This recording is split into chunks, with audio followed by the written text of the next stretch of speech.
He arrived at the concert hall long before the audience filled the seats because his shift always began early. His name was Daniel, and he worked nights and evenings as a janitor to support his young daughter who waited for him at home with homework.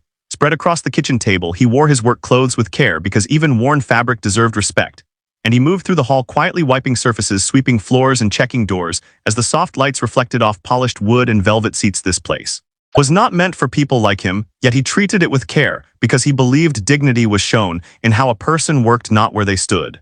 Daniel had learned to move unnoticed over the years after his wife passed away. Life narrowed into simple goals: pay rent, cook meals, show up every day, and keep promises. He rarely spoke about the past because it brought questions he did not have the energy to answer. He focused on routine because routine kept him steady. His daughter slept while he worked, trusting that he would return before morning, and that trust shaped every decision he made. The evening event was important, a formal charity concert attended by donors and performers dressed in fine clothes. The main piano stood at the center of the stage, gleaming under warm lights. Daniel noticed it, as he always did, and felt a quiet pull in his chest, a feeling he never discussed with anyone. He had learned to play as a boy when his own father brought home a second-hand keyboard and taught him patience through sound. Those lessons stayed with him long after everything else changed, but music became something private, something he kept folded away. As guests arrived, the atmosphere shifted. Voices grew louder, laughter filled the space, and Daniel moved further into the background, doing his best to stay out of sight. He wore gloves and carried a mop, careful not to interrupt conversations or cross the stage unless absolutely necessary. Some guests glanced at him briefly and looked away. Others did not notice him at all, and that was how he preferred it.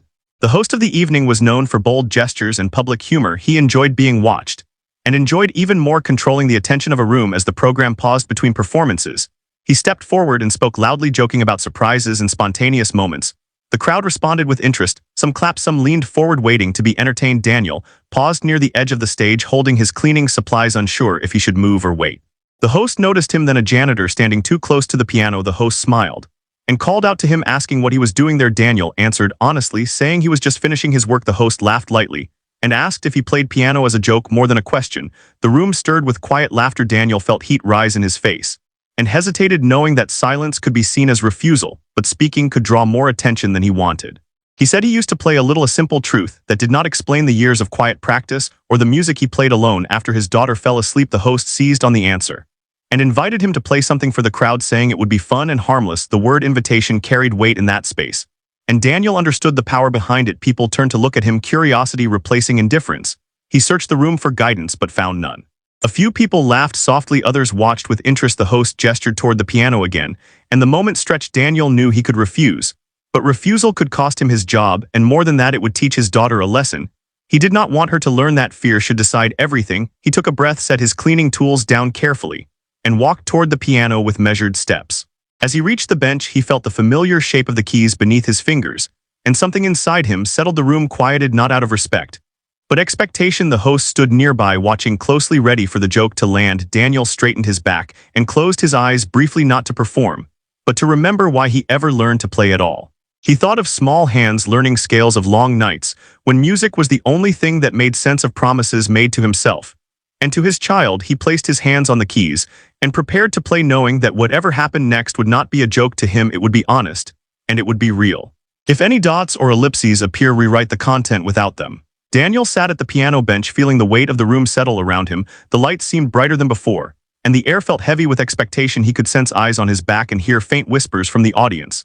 The host stood close enough that Daniel could see his reflection on the polished surface of the piano, smiling. As if waiting for a mistake, Daniel kept his gaze on the keys and rested his hands lightly, allowing his breathing to slow. He chose not to rush because rushing had never helped him in life. He pressed the first key gently and let the sound carry. The note was soft but clear, and it traveled farther than he expected. A few people in the audience shifted in their seats, surprised that the sound was steady. Daniel followed with another note, then another, building a simple opening that felt familiar and grounding. The laughter faded, and the whispers stopped, replaced by quiet attention. As he continued, Daniel felt his shoulders relax, his fingers moved with care, guided by memory rather than fear. He played a melody he had learned long ago, one that his father used to hum while fixing things around the house. It was not flashy or fast, but it carried warmth and balance. The piano responded fully, filling the hall with sound that felt honest and controlled. The audience began to change their posture. Some leaned forward, others sat still. With hands folded, the host stopped smiling and crossed his arms, studying Daniel more closely. What was meant to be light entertainment was becoming something else, something he had not planned. Daniel did not look up. He focused on the rhythm and the flow, allowing the music to speak for him.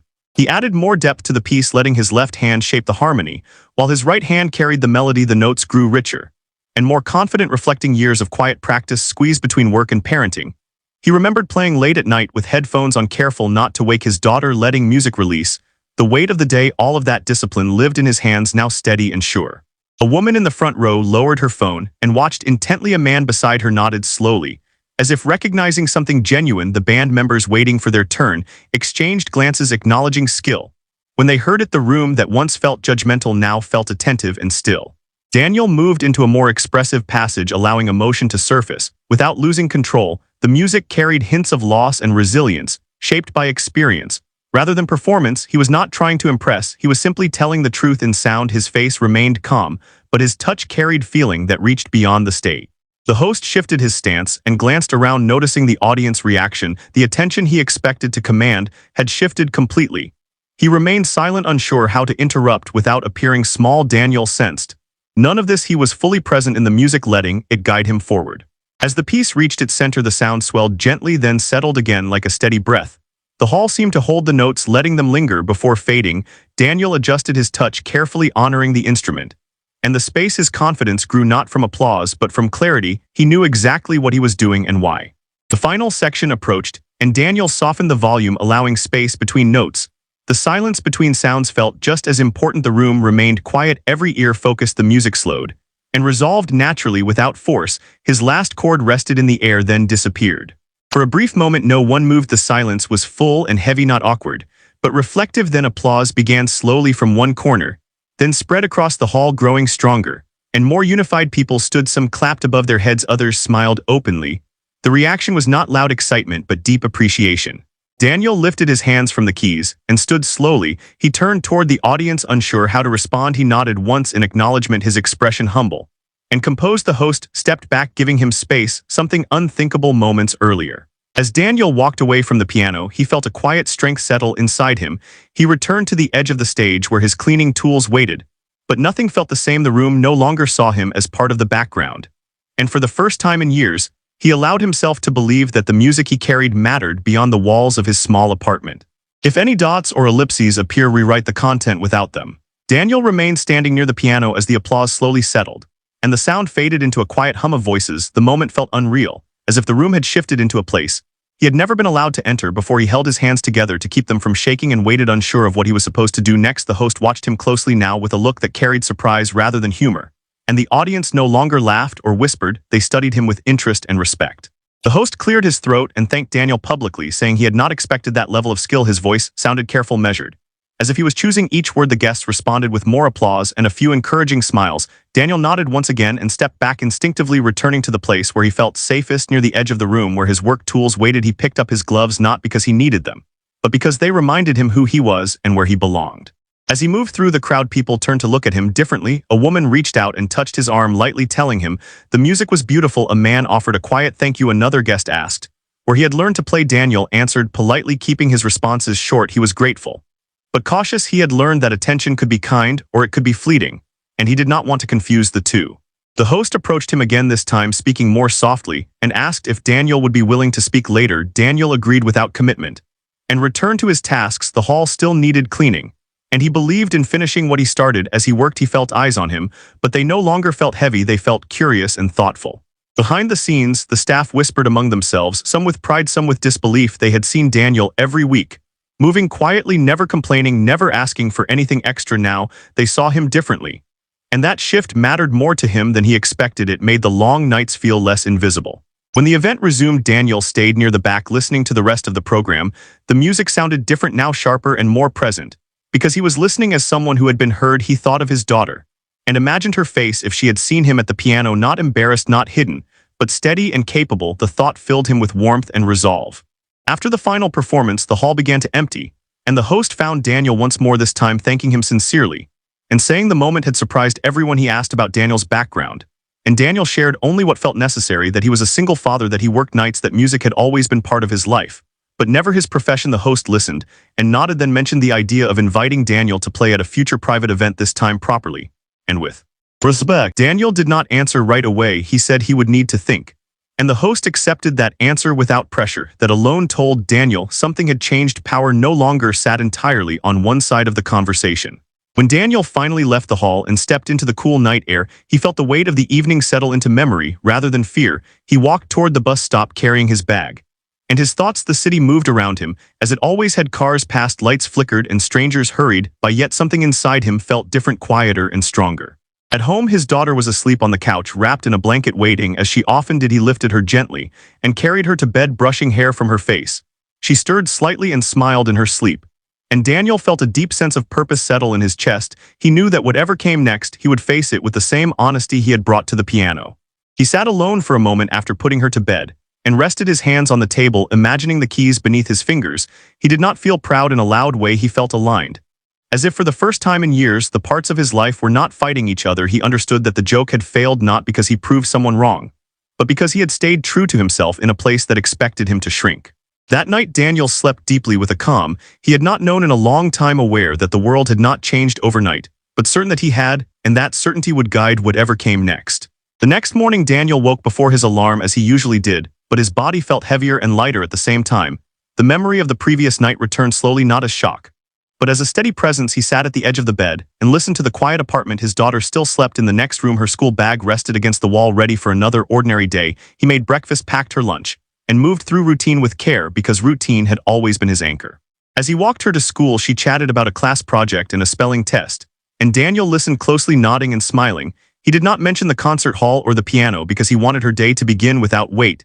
Yet inside he wondered how he would explain it. When the time felt right, he watched her walk into the building and waited until she disappeared through the doors before turning back toward the bus stop. At work that evening, the atmosphere felt different. Before anyone said a word, a few coworkers greeted him more warmly than usual. One asked if the story was true, and Daniel nodded, simply not adding details. He returned to his tasks and focused on cleaning because he believed attention should never replace responsibility. Yet he felt something had shifted, how people saw him and how he carried himself through the halls. Later, his supervisor asked to speak with him privately. She told him she had heard what happened and said she was proud of how he handled himself. Her words were calm and sincere. She assured him his job was secure and that no one would hold the situation against him. Daniel thanked her, feeling a quiet relief settle in his chest. The fear he had carried since the host called him to the piano finally loosened its grip. As the days passed, people continued to approach him. Some asked about lessons, others asked if he would play again. Daniel answered honestly, saying he was not sure, and that his priority was his daughter and his work. He did not dismiss the idea, but he refused to let it rush him. He had learned that fast decisions often led to regret. One evening, a message arrived from an unfamiliar number. It was the assistant of the event host asking if Daniel would be willing to meet to discuss future opportunities. The wording was respectful and clear. There was no joke in the message, no hint of control. Daniel read it several times before responding that he would meet to listen, but would not promise anything. The reply came quickly, agreeing to his terms. The meeting took place in a small office rather than a grand room, and that mattered to Daniel. The host spoke plainly and acknowledged that the moment had been mishandled. He admitted that he had underestimated Daniel, and that the audience reaction had shown him something important. Daniel listened without interrupting. He did not seek apology, but he appreciated honesty. The host explained that he organized cultural events and believed Daniel could add something meaningful to them. He offered paid performances, flexible scheduling, and complete respect. Daniel asked questions about expectations, compensation, and boundaries. His voice was steady and firm. The host answered directly and agreed to everything without argument. That exchange told Daniel more than any praise could. Daniel asked for time to think, and the host agreed again without pressure. When Daniel left the meeting, he felt grounded, not excited, not fearful, just clear. He walked through the city thinking about his life and how carefully it had been built around survival. He wondered what it would mean to make space for music again, not as escape, but as expression. That night, after his daughter went to bed, Daniel sat at the small keyboard in the corner of the living room and played quietly. The music felt different now, not heavier, but freer. He realized that playing in public had not taken something from him. It had given him clarity. He knew that accepting new opportunities would require balance and courage, but he also knew that hiding forever would teach his daughter a lesson he did not believe in. He began to imagine a future where music existed alongside responsibility rather than against it. A future where he could show his daughter that growth did not mean abandoning stability, but expanding it thoughtfully. He wrote down questions, plans, and limits. He wanted to protect his time, his dignity, and his role as a father above all else. Over the next week, Daniel spoke with his daughter, gently explaining that he might play piano for small events, and that it would not change their routine. She listened carefully and smiled, telling him she liked when he played at night. Her simple approval meant more to him than applause ever could. Daniel understood then that the night in the ballroom was not the center of his story, it was the opening of a door he had kept closed out of fear. He did not rush through it, but he stood in the doorway with intention, knowing that whatever came next would be chosen, not forced. And that choice gave him a strength he had not felt since before loss reshaped his life. Daniel took several days before giving any answer because he had learned that patience protected the things that mattered most to him during that time. He kept his routine steady, waking early, preparing breakfast, walking his daughter to school, and working his shifts without change. Yet inside, his thoughts were more active than usual. He was no longer asking himself if he could play, but how playing would fit into the life he had carefully built after loss. One evening after dinner, his daughter sat at the table drawing while Daniel washed dishes. She asked him why people at work had been calling him the piano man. He smiled softly and told her that sometimes people discover something about you that was always there. She listened carefully, then asked if that meant he would play more often. He said maybe, and watched her face light up in a way that felt hopeful rather than demanding. That reaction stayed with him long after she went to bed. Daniel realized then that his fear was not about failure, it was about disruption. He had worked hard to create stability, and he worried that inviting change would shake that foundation. Yet he also knew that denying an important part of himself carried its own quiet cost. He thought about the example he wanted to set for his daughter, and understood that showing her how to face opportunity with care and honesty mattered as much as providing security. He agreed to perform at one small event under clear conditions, and the host respected every one of them. The event was modest, held in a community space. Rather than a grand hall, the audience was small and attentive, and Daniel was introduced simply by name, not by background or job title. That alone eased his nerves. He wore clean, simple clothes and sat at the piano without pressure or spectacle. When he played that night, the experience felt different from the ballroom. There was no judgment, no surprise, no expectation of failure. The music was received openly, and that allowed Daniel to relax into the sound. He felt present and grounded, and when the performance ended, the response was warm and sincere. Several people thanked him quietly, and one asked if he taught lessons. Daniel answered honestly, saying he was still finding his way. As weeks passed, Daniel accepted a few more carefully chosen performances. He limited them to times that did not interfere with his work or parenting, and he declined invitations that felt rushed or exploitative. Saying no became an act of self-respect rather than fear. He learned that boundaries earned trust, and that people who valued his music also valued his terms. At work, his supervisor adjusted his schedule slightly to accommodate his commitments, and Daniel responded by continuing to show reliability and care. The balance felt fair and earned. His coworkers treated him with the same familiarity as before, but with a new layer of respect that came from seeing him fully rather than partially. He appreciated that more than praise. One afternoon, Daniel was invited to visit a local music school to speak with students about perseverance. He hesitated, unsure what he could offer beyond his own story, but he agreed when the teacher explained that the students needed examples of non-traditional paths. He spoke simply about discipline, patience, and love for the craft, rather than success. The students listened closely and asked thoughtful questions, and Daniel left feeling unexpectedly fulfilled. At home, music slowly became more present. Daniel practiced in the evenings with his daughter nearby, sometimes listening, sometimes doing homework, sometimes asking questions about the sounds. She began to associate the piano with calm and connection rather than absence, and that mattered deeply to him. He was no longer choosing between roles, he was integrating them. The host contacted Daniel again with a larger proposal, and this time Daniel felt ready to respond clearly.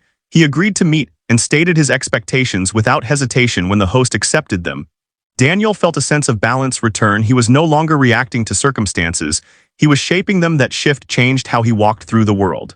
Daniel reflected often on the night in the ballroom, and how close he had come to refusing the piano out of fear. He understood now that courage did not require confidence, it required honesty.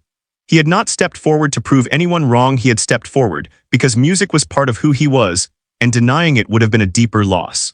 As his path expanded, Daniel remained grounded in simplicity. He saved money, planned carefully, and kept his life modest. He did not chase recognition, and he avoided comparisons. He focused on consistency and presence, believing that growth should feel stable rather than rushed. His choices were deliberate and guided by values shaped through hardship and love.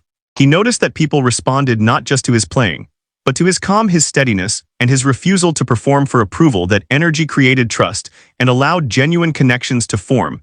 Daniel understood that the joke which once placed him in the spotlight had lost all power because he had reclaimed the narrative without anger or pride. By the end of that season, Daniel no longer saw himself as a janitor who happened to play piano or a musician hiding behind work. He saw himself as a whole person defined by responsibility, creativity, and integrity. That understanding brought peace and direction.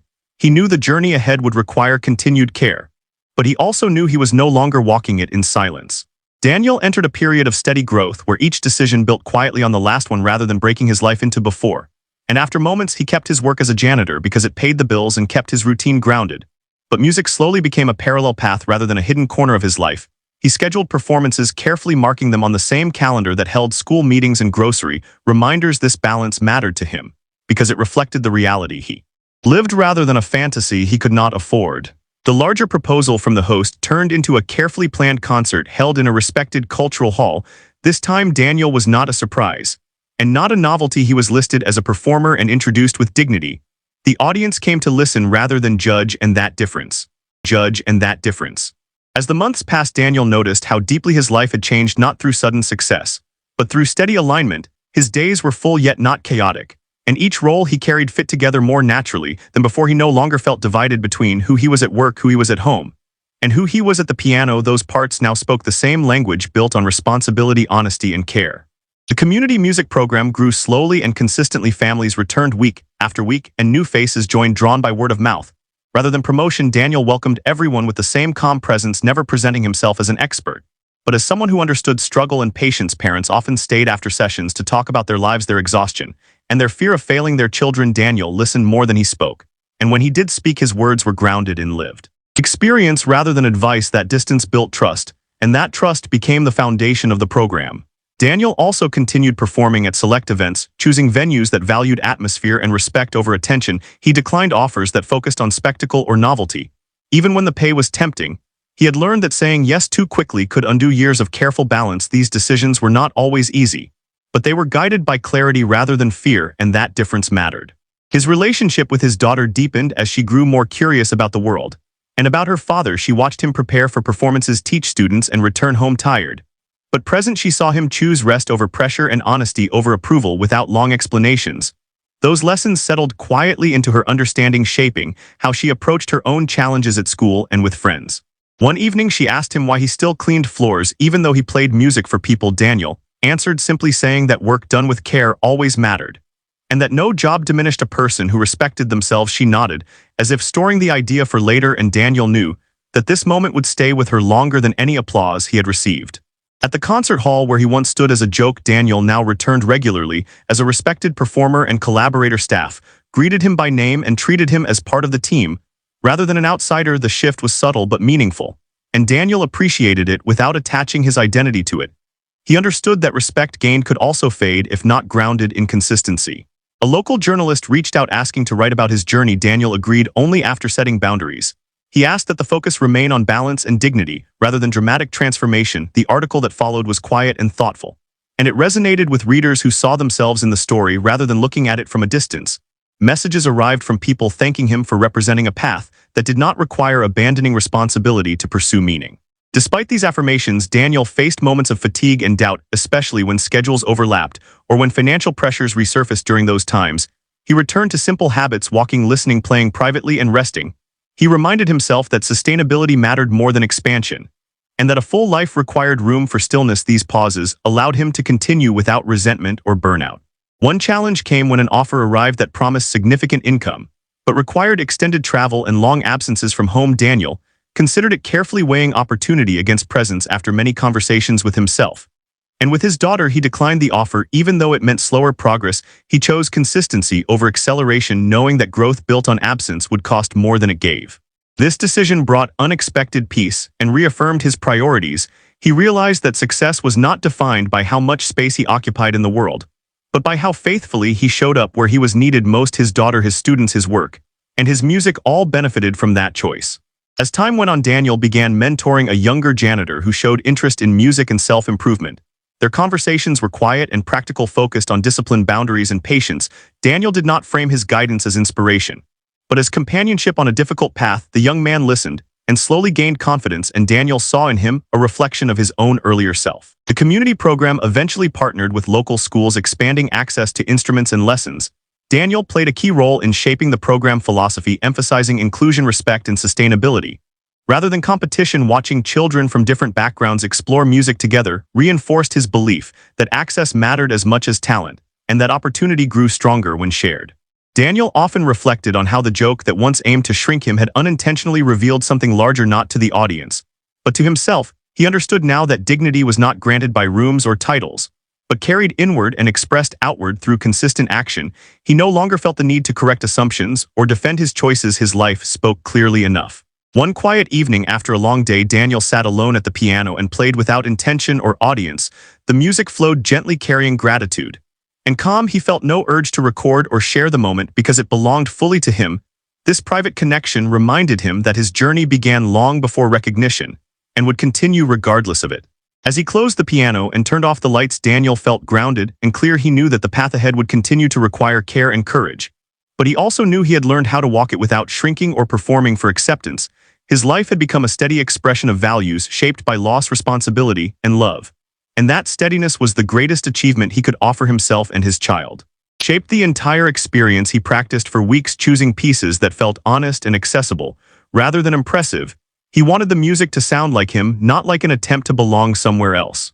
On the night of the concert, Daniel arrived early, carrying his notes and a quiet focus. He wore simple, formal clothes, nothing extravagant, and nothing borrowed. He sat alone on the stage before the audience entered and placed his hands on the keys, allowing himself a moment of stillness. He thought of his daughter sleeping at home and of the long nights that had brought him here, not as sacrifice, but as proof of persistence. When the concert began, Daniel played with calm assurance. His movements were unhurried, and his expression composed. The music filled the hall, naturally drawing listeners in without force.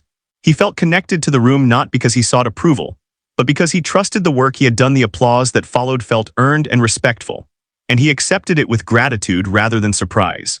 After the concert, several people approached him with opportunities. Some offered paid performances, others suggested teaching or collaboration. Daniel listened carefully and thanked them all, but did not agree to anything on the spot. He understood now that clarity came from reflection, not momentum. He took notes and promised to respond after consideration, a habit that protected his time and his values. In the weeks that followed, Daniel noticed changes in himself beyond music. He spoke with more confidence in everyday situations and advocated more clearly at work. He did not become louder or more assertive in a dramatic way, but he trusted his voice, and that trust showed. His daughter noticed it too. She began asking questions about goals and choices, and Daniel answered honestly, explaining that life did not always reward talent quickly, but it rewarded consistency and integrity over time. He accepted a part-time teaching role at a local community center, leading beginner piano sessions once a week. The pay was modest, but the impact felt meaningful. He worked with students of different ages, some nervous, some curious, all carrying their own quiet doubts. Daniel taught them patiently, emphasizing listening, discipline, and respect for the instrument rather than speed or perfection. He saw himself in many of them, and that connection deepened his commitment. At home, his daughter began learning the basics, sitting beside him on the bench, asking about notes and rhythms.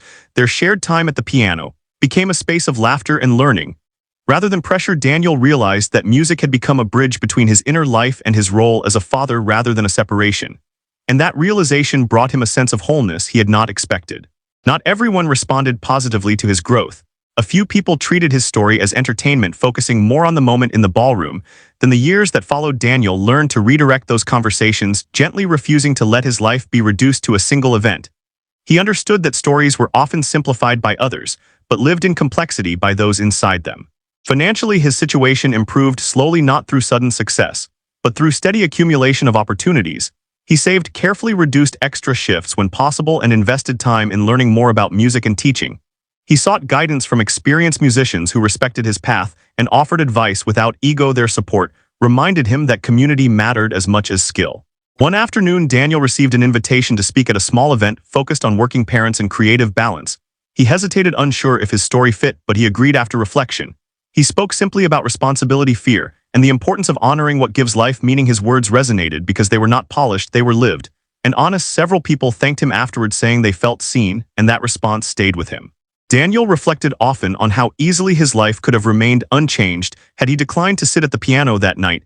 He did not romanticize the moment or view it as destiny. He saw it as a choice made under pressure, guided by values he already carried. That understanding grounded him and kept his growth realistic rather than idealized.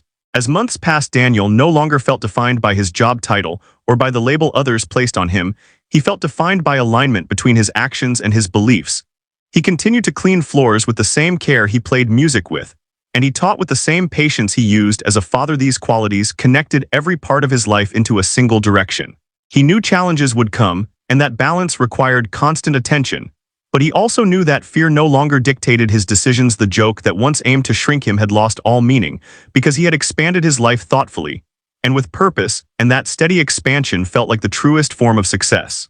As the years continued to unfold, Daniel settled into a life that felt honest and balanced rather than impressive. His days were full but not rushed, and each responsibility had its place. He woke early, prepared breakfast, helped his daughter get ready for school, and walked her part of the way whenever time allowed. Those walks became moments of quiet conversation where she shared her thoughts and worries, and Daniel listened with the same care he brought to music.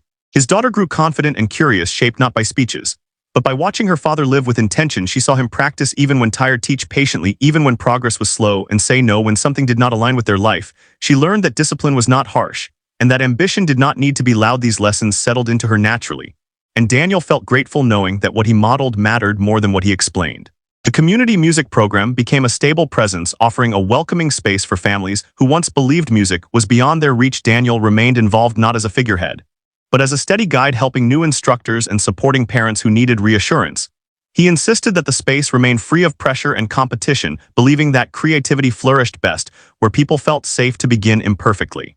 His performances continued at a gentle pace, sometimes small, sometimes larger, but always chosen with care. He no longer measured success by audience size or applause. He measured it by how present he felt while playing, and how honestly the music reflected his life. Some nights he played to full halls and other nights to quiet rooms, and both felt equally valuable because neither defined him. Daniel remained at his janitorial job longer than many expected, not because he lacked opportunity, but because the work still served his family and his sense of stability. When he eventually reduced his hours, it was done thoughtfully, and without urgency. He trained others carefully, and left with respect, knowing that every role he had held deserved dignity until the last day. One afternoon, his daughter attended her first recital at the same community center, where Daniel once taught her basics. She walked onto the small stage nervous, but determined, and played a simple piece with focus. Daniel sat in the audience feeling a fullness that words could not carry. He applauded not because she was perfect, but because she was brave enough to try. In that moment, he understood that the greatest gift music had given him was not recognition, but connection across generations. People still occasionally asked about the night in the ballroom, and Daniel answered calmly without drama. He explained that it was a moment shaped by misunderstanding and choice, and that what mattered more was what came after. He did not resent the past, and he did not romanticize it. He viewed it as one of many turning points that life offered quietly and without guarantee. Daniel continued mentoring others, sharing what he had learned about patience, boundaries, and self-respect. He reminded them that growth rarely arrived with permission, and that waiting to feel ready often meant waiting forever. His guidance was gentle and grounded, because he knew that pressure closed doors more often than it opened. Financially, life remained modest, but stable, and Daniel valued that stability deeply. He saved carefully, planned realistically, and avoided debt. He taught his daughter the same principles, explaining that security was built through consistency rather than sudden change. These conversations prepared her to approach adulthood with confidence rather than fear. As time went on, Daniel felt increasingly at peace with uncertainty. He no longer needed to know exactly where life was heading. He trusted his ability to respond thoughtfully and to protect what mattered most. His values had become internal rather than reactive, and that shift brought a sense of freedom he had not known before. One evening after a long day, Daniel sat alone at the piano in his living room. The city hummed softly outside, and his daughter slept in the next room. He played quietly, not for practice or performance, but for reflection. The music moved gently, carrying gratitude, loss, love, and acceptance. He felt present and whole, and unburdened by expectation. When he finished, he closed the keyboard and sat in stillness, understanding that the journey he had walked was not defined by a single night or a single choice, but by many small decisions made with care and honesty. He knew that life would continue to challenge him, but he also knew that he had learned how to meet those challenges without shrinking. Daniel went to bed that night with a calm certainty that his life was his own, shaped by responsibility, creativity, and love. He had not chased applause, and he had not avoided opportunity. He had simply chosen alignment over fear. And in doing so, he had built a life that felt true. That truth remained with him as a quiet, steady presence, guiding whatever chapters were still to come.